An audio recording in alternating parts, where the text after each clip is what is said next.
Hi, I'm Dr. Dheeraj Shyamsukhal. I'm a consultant urologist and embryologist.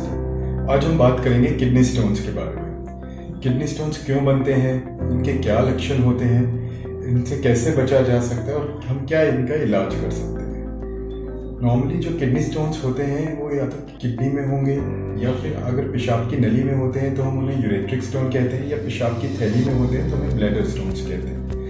Normally अगर ये पथरियाँ generally क्यों बनती हैं, जनरली पथरियों का जो मोस्ट कॉमन कारण देखा गया है वो ये है कि हम जो पानी की मात्रा है वो पूरी नहीं लेना, बॉडी डिहाइड्रेट हो जाती है, बॉडी से पानी निकल जाता है गर्मियों में पसीनों की वजह से, उस वजह से फिर स्टोन बनने के चांसेस काफ़ी ज़्यादा हो जाते हैं। तो हमें अपनी बॉडी को हमेशा हाइड्रेट रखना है। पानी कम से कम 4 से 5 लीटर तक लिक्विड इंटेक हमें नॉर्मली करना चाहिए ताकि हमारी बॉडी हाइड्रेटेड रहे और स्टोन बनने के चांसेस कम हों।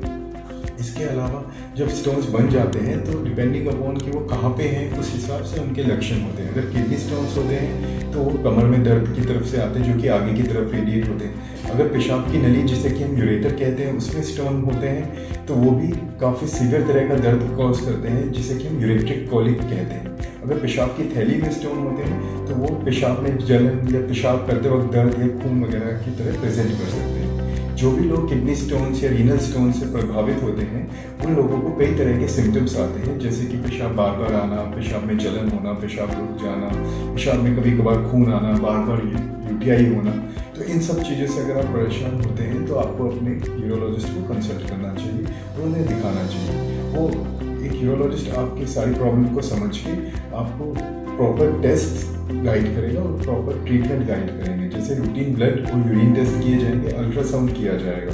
बेसिक अल्ट्रासाउंड की रिपोर्ट की फाइंडिंग के हिसाब से अगर ज़रूरत होती है तो सीटी स्कैन भी किया जाता है। कुछ एक पथरियाँ जो अगर 4-5 mm की हैं, छोटी हैं, अटकी हुई है पेशाब की नली में, वो पानी पीने से या फिर कुछ दवाइयों के माध्यम से निकल सकती है। लेकिन अगर कोई बड़ी पथरी है जिसके के चलते गुर्दों में सूजन आ रही है, शरीर में इन्फेक्शन हो रहा है, यूरिन में इन्फेक्शन हो रहा है, बॉडी में इन्फेक्शन हो रहा है, तब फिर हमें उसे फर्दर इन्वेस्टिगेट करना चाहिए, जैसे कि सीटी स्कैन। और सीटी स्कैन करने के बाद हम डिसाइड करते हैं कि उसमें किस तरह की सर्जरी या ट्रीटमेंट प्लान किया जाता है।